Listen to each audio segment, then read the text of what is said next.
السلام علیکم پیارے بچوں، میرا نام اوشین ہے اور میں آپ کو اچھی اچھی کہانیاں سناؤں گی۔ اگر آپ کہانیاں سننا چاہتے ہیں تو میرا چینل سبسکرائب کر لیں، ساتھ گھنٹی کو بجا دیں تاکہ میری کہانی آپ تک سب سے پہلے پہنچے، اور جس کا کمنٹ پہلے آیا اسی بچے کا نام لے کر کہانی سنائی جائے گی۔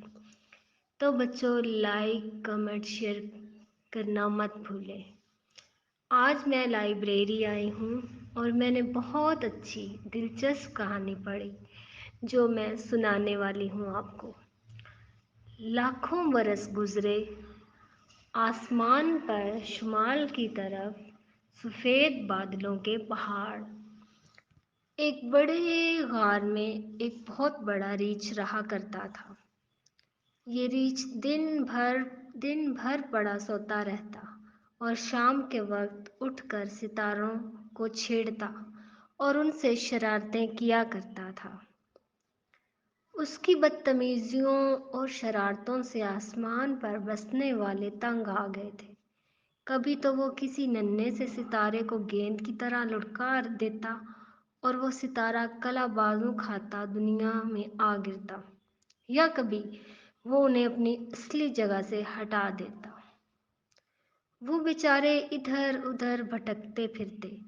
آخر ایک دن تنگ آ کر وہ 7 ستارے، جنہیں 7 بہنیں کہتے ہیں، چاند کے عقل مند بوڑھے آدمی کے پاس گئے اور ریچھ کی شرارتوں کا ذکر کر کے اس سے مدد چاہی۔ بوڑھا تھوڑی دیر تو سر کھجاتا رہا، پھر بولا، اچھا، میں اس نامعقول کی خوب مرمت کروں گا، تم فکر نہ کرو۔ 7 بہنوں نے اس کا شکریہ ادا کیا اور خوش خوش واپس چلی گئیں۔ دوسرے دن چاند کے بوڑھے نے ریچھ کو اپنے قریب بلا کر خوب ڈانٹا اور کہا کہ اگر تم زیادہ شرارتیں کرو گے تو تم کو آسمانی بستی سے نکال دیا جائے گا۔ کیا تمہیں معلوم نہیں کہ ان ننھے منھے ستاروں کی روشنی سے دنیا میں انسان اور جہاز اپنا اپنا راستہ دیکھتے ہیں، لیکن تم انہیں روز کھیل کھیل میں ختم کر دیتے ہو؟ تمہیں یہ بھی معلوم نہیں کہ جب یہ ستارے اپنی اصلی جگہ پر نہیں رہتے تو دنیا کے مسافر اور جہاز راستہ بھول جاتے ہیں؟ میاں ریچھ نے اس کان سنا اور اس کان نکال دیا اور کہکا مار کے بولے، میں نے کیا دنیا کے جہازوں اور مسافروں کی روشنی کا ٹھیکہ لیا ہے جو ان کی فکر کروں؟ یہ کہہ کر ریچھ چلا گیا۔ جانے کے بعد بوڑھے نہ بہت دیر سوچا اس شیطان کو کس طرح قابو میں لاؤں۔ یکایک اسے خیال آیا کہ اورین دیو سے مدد لینی چاہیے۔ اورین دیو ایک طاقتور ستارے کا نام تھا جو اس زمانے میں بہت اچھا شکاری سمجھا جاتا تھا اور اس کی طاقت کی وجہ سے اسے دیو کہتے تھے۔ یہ سوچ کر بوڑھے نے دوسرے دن اورین دیو کو بلا بھیجا۔ اس کے آنے پر بڑی دیر تک دونوں میں کانا پھوسی ہوتی رہی۔ آخر یہ فیصلہ ہوا کہ وہ آج شام ریچھ کو پکڑنے کی کوشش کرے۔ چنانچہ رات گئے اور اورین دیو نے شیر کی کھال پہنی اور ریچھ کے غار کی طرف چلا۔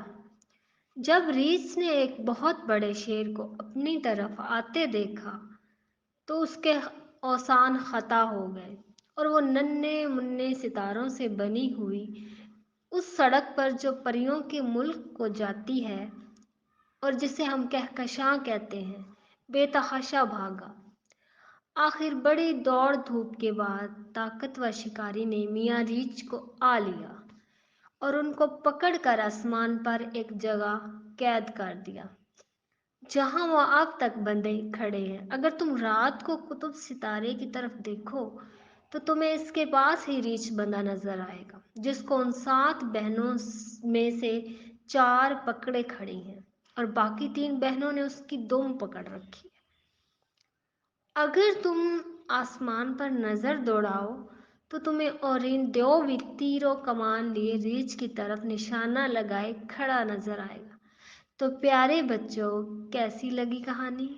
ہاں، مجھے پتا تھا آپ کو بہت پسند آئے گی۔ اب اجازت دیں، اللہ حافظ۔